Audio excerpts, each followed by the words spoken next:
Tech Team Weekly.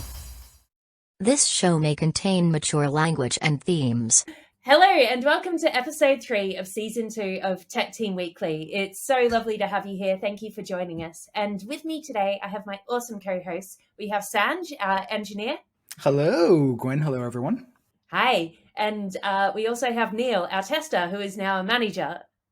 Yeah, good morning or afternoon or whenever you're listening to this. Excellent. So, Sanj, I think you might have to watch out that you don't get sucked up into the management sphere with us as well. I don't know if it's catching or... Well, I could talk you out of it. I could very easily talk you out of it. I think being a dev is a much easier life, you know. I don't think I want the problems you managers have. Yeah, computers are much easier than humans. Yeah. Cool. Today we're talking about a really lovely topic, one that I absolutely love. So we're talking about public disclosures when things go wrong at a company. So I'm really excited to talk about that. And with the show, we've got our usual stand-up. And we have heard so much from you lovely humans that we've had to bring back social engineering, which is awesome because I've been missing it. But let's get into the stand-up.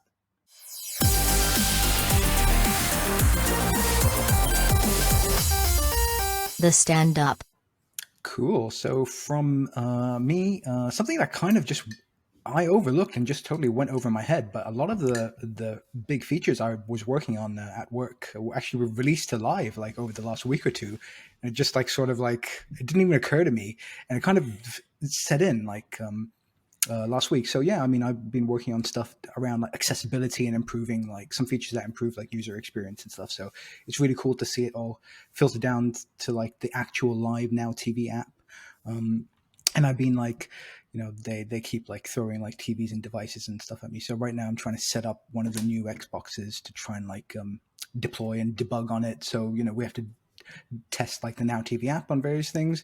And I just had a flashback of like, probably like 18, 19 years ago at least, where I got the original Xbox 360 and I kind of like hacked it to play like, you know, pirated games. So I'm very sorry, Microsoft. You have all my money now. Do you get to play games on the Xbox as well, or? I'm not sure. Yeah. I don't think I will. I'm a PC gamer anyway. Yeah, that's true. We're too busy working, Gwen. I'm so out of touch with what the Xbox is even doing these days, like whether it has like picture-in-picture support for, you know, playing Now TV or something while you're playing a game. It sounds like something it might do. I don't know, but I miss the days when it sounds really great that you can have stuff shipped and you not realize it's shipped. I'm very much not in that position at the moment to jump into my update. Everyone is very aware of when releases are happening. There's some release fear because of a history of regressions that's happened over the past few months. So part of my role, having overall umbrella responsibility for releases as well, is to make sure releases are calmer and smoother and easier and maybe slower for a while. But one of the big things I'm doing this week is a load of hiring. We actually have 3 job ads now that have gone up this week. One is for an exploratory tester, one is for an automated tester, although we hope the two will overlap and exchange ideas. And also a third role for what we're calling a release supervisor. It's basically a junior release manager. We're looking for someone like graduate level, trying to break into product management from the bottom, who we can, first of all, show the existing process and get them to help follow it, because there's a lot of checklists of just stuff that has to be done in terms of tagging and where you put stuff. And then over time, of course, as they learn, hopefully they'll start to become more like a fully fledged product manager, and they'll start to, become like a release manager, which is exciting. So those ads are up and live now. And just to follow up from last week's payday fiasco, where I was accidentally paid for my old job, I managed to get the money back to them, which was great. The problem is Monzo, my bank, decided that a massive chunk of money going in and then the exact same chunk of money going out to a different account was money laundering. So they immediately froze my account and said, by the way, we're sending you a new card. Don't use your old one. Something dodgy is going on. We can't tell you what. And I was like, I know what it was. So hopefully all that drama is now behind us. Shit, that's brutal. I'm happy they didn't freeze your account. Why they chose to freeze just the card when nothing involved was a card transaction, but that was clearly what must have triggered it. Is, I mean, because I also put the whole lot into a pot while I was waiting for them to sort it out, and then I moved it back out of the pot and then back off to another account that was called like Bank of Silicon Valley or something really arbitrary. It sounded dodgy, so I'm not surprised. It could. I mean, he could actually be a money laundering criminal, and this could just be his best cover ever. Yeah, right. Just be open about it. I haven't seen Ozark. My wife is watching Ozark at the moment, which I believe is about like gangster level money laundering. But yeah, maybe I should get some tips. Nice. Cool. I'll go into my stand-up. So I mentioned the other week that like myself and the rest of like the engineering management team were doing LeadDev. So it was our first LeadDev together, which is what like the thing's called. And it was really, really awesome. So you get to watch talks and then you group up together with the people that you actually work with and you discuss and they give you tasks to work on.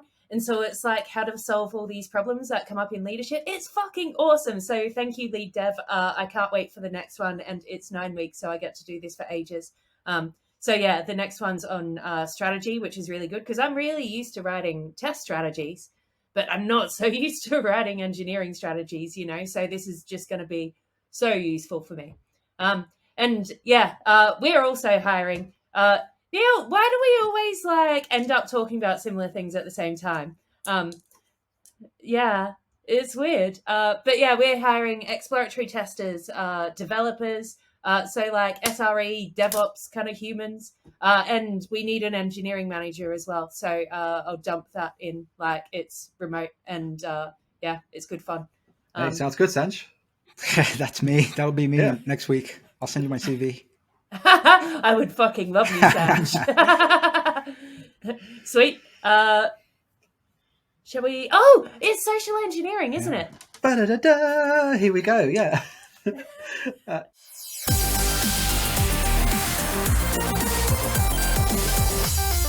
Social engineering. It's been wonderful hearing from you all again since our Christmas break. Jesper Otterson's been in touch saying that he's actually using the Tech Team Weekly format for an internal community of practice right now. So he's having like a stand-up at the beginning and then an epic and even then like a retro at the end. So maybe we should think about trademarking this before we get too big. But on the subject of last week's episode, Michael Tempest said on the subject of habits that it's a fantastic topic that needs to be talked about on a much bigger stage. Habits are harder to identify and implement, but they lead to much better outcomes. And Lena Krasnova agrees. She says, habits seem much more real and achievable, whereas goals are often ephemeral and daunting. And Lee Hawkins, our friend from Down Under, says that when thinking about goals and habits, he's reminded of the book Effortless by Greg McKeown, which is subtitled Make It Easier to Do What Matters Most. I've not actually read that yet. I've read Essentialism, his previous book, but this one came out last year and we're in that time where my finger's off the pulse and I need to get it back on again. So I'll be checking that out. There's a bit of buzz around our stickers that are on the way. Our order from Sticker Mule is coming by slowest possible transit because they were cheap. So once we get them and we've seen whether they're any good, the patrons will get first dibs, but if they're any good, yeah, certainly I will order a whole load more and just start flinging them around to publicise us. And Kareem commented saying he missed that we'd come back, which is the perfect time to remind you that there are subscribe buttons and bells and things on whatever apps you're using. Please click them. It really does help us. There's some new humans in there. I don't think I've heard from Lena before. Yeah. That's really nice. Welcome, Lena. It's great to have you.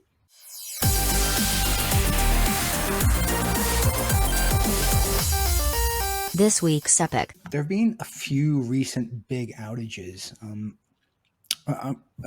going to mention three. There was Facebook in October of last year, then Roblox is shortly after them, and most recently, just a couple of weeks ago in Jan, was Firefox. So I want to give just a really brief, high-level, quick overview of what happened in those three cases. So and Facebook, this is all started off with like a little config change, which should never have gone through, but their sort of systems to sort of catch errors like this sort of failed in this instance, and it went into their backbone servers, and it caused them to start coming down. And the system that they have designed to sort of handle all this is quite fault tolerant, but they own all their own infrastructure. So their DNS servers were now not able to communicate with these faulty backbone servers, right? And as they all went down, it just said any traffic that was coming into Facebook IPs was just not being resolved anywhere, and this caused big issues with like not only external stuff but internally as well. Like people couldn't get into the building, people couldn't log into their email, but people could communicate with each other, right? Billions of users were affected over the course of one day. Can you believe it? I mean, it's something like, almost half of the world uses something that went down that day. Then Roblox, this was a big one. So this happened at the end of October. It's quite technical. There's a really good write-up of it. They use a networking tool called Console, and basically the gist of it, what happened is they had upgraded Console, and they had it running for a while, and they hadn't noticed that it was gradually degrading in performance. And what actually happened was a pathological issue between its communication with a database that they use called BoltDB. This just kept growing and growing and growing and eventually blew up. It took them like 4 or 5 attempts over the course of 3 days, right, to fix this. They have 50 million daily users, right? And then just a couple of weeks ago was Firefox. Now, this is a slightly different one because this has to do with their hosting platform. So it doesn't involve their own internal architecture.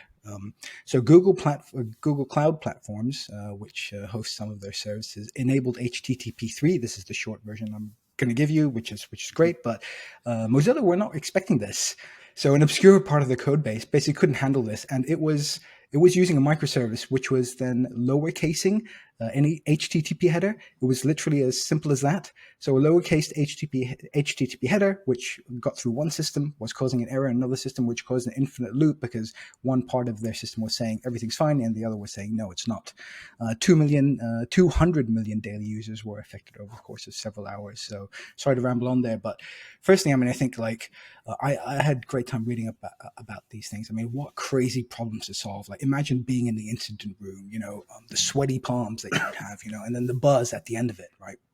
These all mention like internal tools and safety countermeasures that they've built, which to some extent ended up sabotaging themselves, right? It's like the machine kind of turned on us, the creators, right?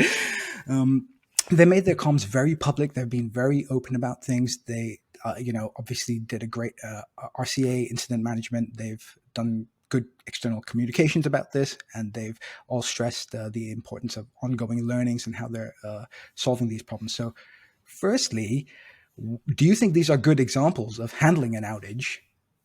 Yeah, I think they're great. Well, for one thing, I think your explanation was bloody fantastic, Sanj. Like, I'm really glad that you got to this topic. And yeah, I think when you have an outage, like, it used to be that you used to try and hide it, didn't you? You were like, oh my God, and like you were ashamed. But now it's such a good learning experience for everyone. And I find companies that talk about like what the problem was, like they're just better places to work for, because it's one of the places where there won't, like, it's not such a blame culture as well. Like they're just like, look, this is what happened, like this is how we fixed it and stuff like that. It's not like, oh, like this person did it in the background or something and we'll hide it. It's great. Yeah, I think that they did a really good job talking about it. And those are like brilliant outages to like consider as well. They're insane, aren't they? Yeah, I think the benefits of making outages like this public is that they are very technical, and it's kind of it gives you an air of honesty, the fact that you're open and willing to talk about it, but also it points out that we're not idiots. This was really, really complex. This was really hard to find.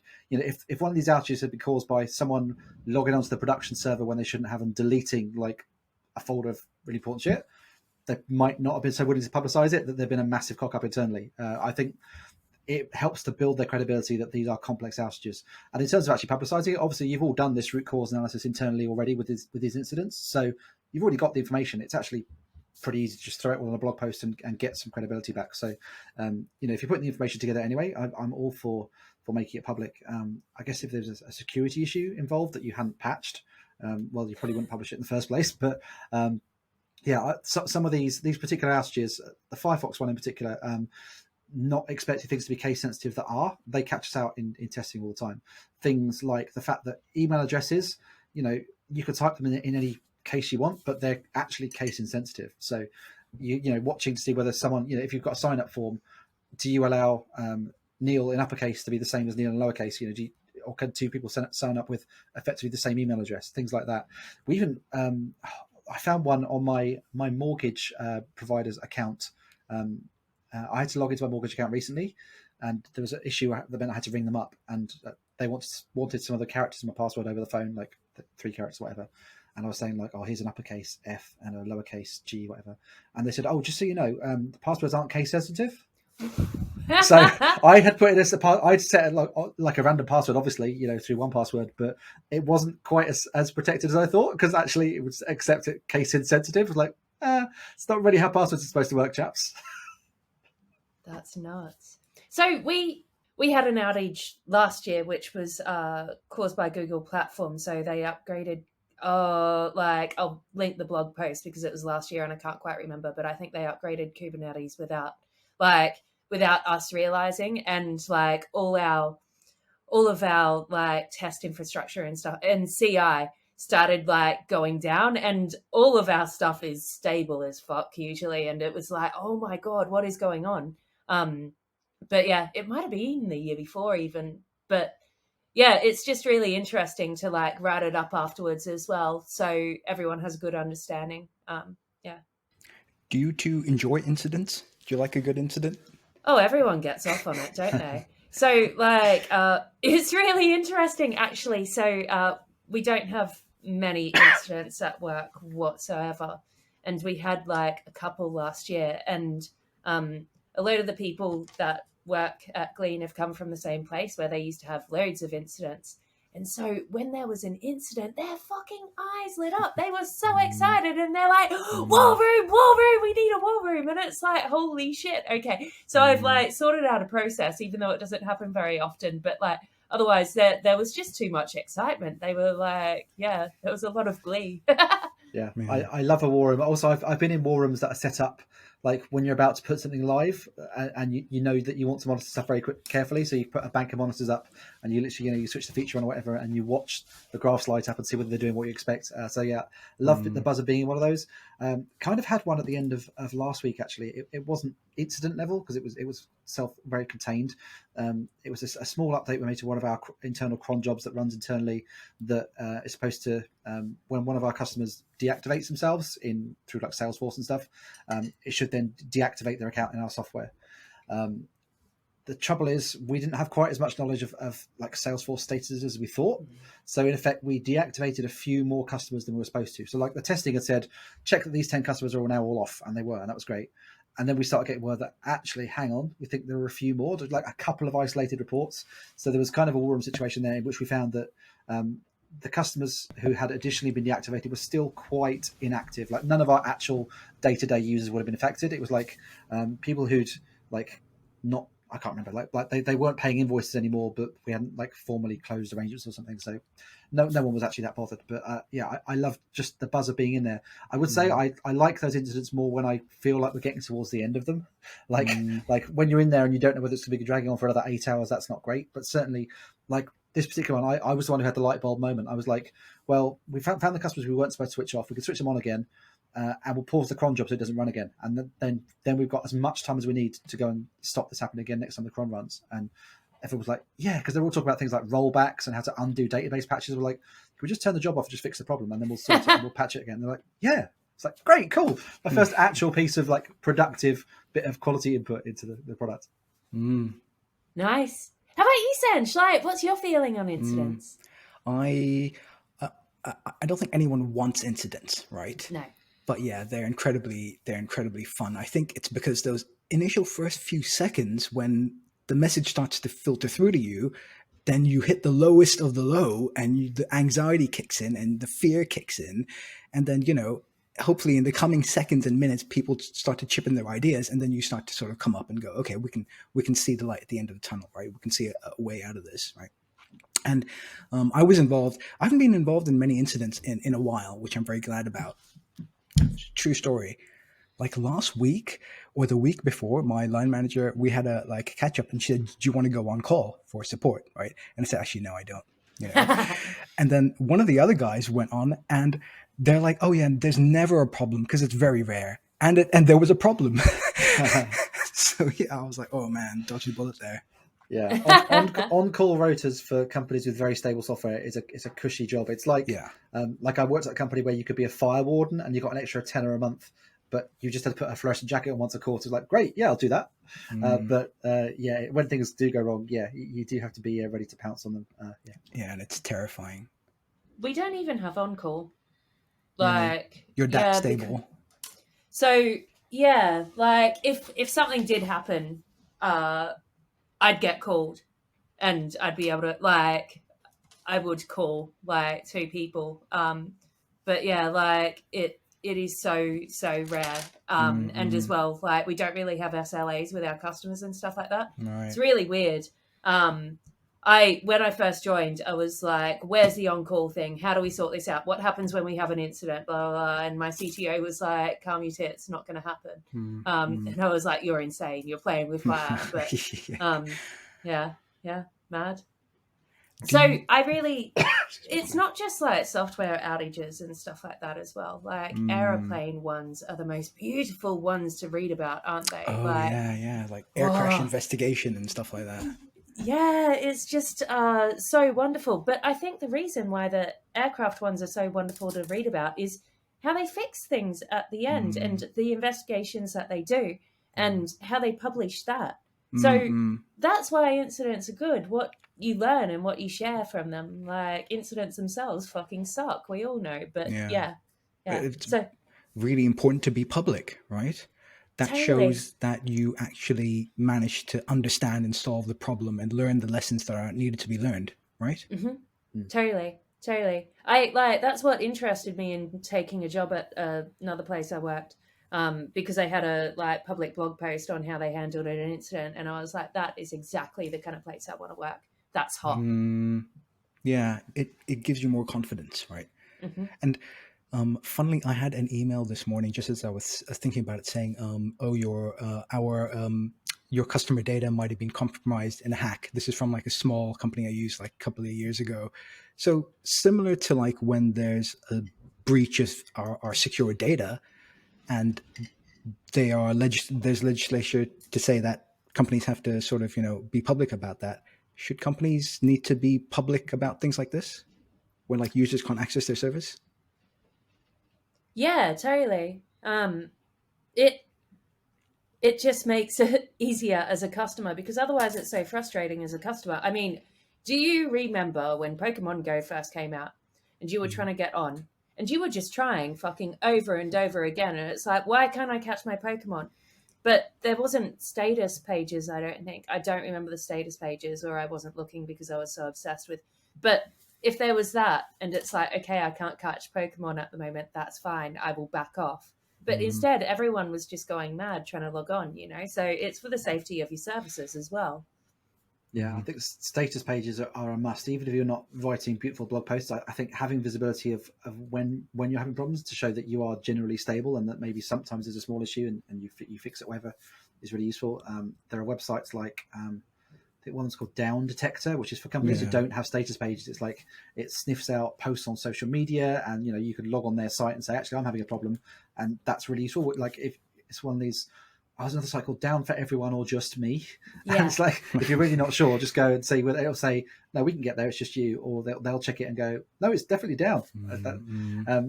That sort of thing I'm using it less often than I used to, because most companies do have their own status page. I would generally try and find a company's own status page, because it will keep you up to date with, we know about it, we're investigating, we think it's only affecting X% of customers using some specific feature. But yeah, I think visibility into that is really valuable. And like I say, the particular confidence building thing is all that time when there's not an incident. So if you have a status page that says no problems in the last 6 months, that's awesome. Yeah. You always search Twitter if there's not a status page as well, don't you? Is this region down in like Azure? And sometimes like Twitter knows before Azure. Twitter's like become a company's proxy customer service portal, basically, hasn't it? Whenever you want to complain or contact anyone, they just say, just go add us on Twitter. Yeah, that's what I had like with that region with Azure. Like this was many, many years ago. But yeah, and they were like, oh, can you give us I can't even remember what it was, but account details kind of thing. And I'm like, I know you're down, motherfuckers. we only managed to complete our house purchase because of Twitter. There'd been an issue in the chain, and the only way we got it sorted was there was a dodgy, cheap conveyancer somewhere in the chain. And my wife, who's a proper social media stalker, found their chief executive's personal Twitter account, managed to track it down, and sent her a DM. I said, look, this is going on. We're in an Airbnb. We've got a child who's not even one, who's got nowhere to live. What are you going to do for us? And she kept saying, obviously I can't actually do anything, and then suddenly it magically unblocked. So Twitter for the win for getting a roof over our heads. Great job. That's amazing. We haven't said the word Roblox enough. I feel like I mentioned the Roblox incident because Roblox plays very well with SEO, and obviously YouTube auto generates its subtitles and gets transcripts out. So Roblox, Facebook, Justin Bieber. I think it's really, really important to say. Okay, cool. Well, look. So incidents and outages are really important to learn from them. Things are getting far more difficult and technical, and I think it's important to be very public about them. And yeah, they can sometimes be quite a buzz, but not for me anymore. Thanks. I find them fun and fascinating, and hopefully we don't all need to do them all the time, but I love to see one. I used to have a full head of hair before I started dealing with incidents.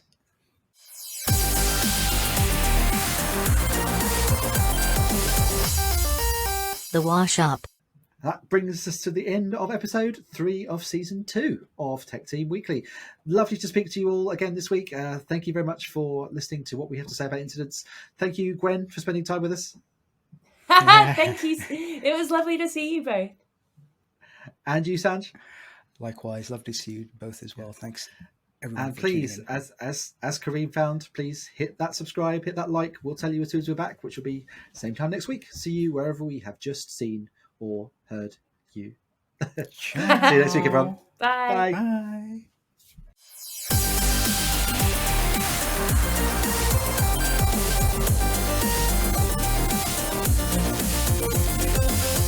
Tech Team Weekly.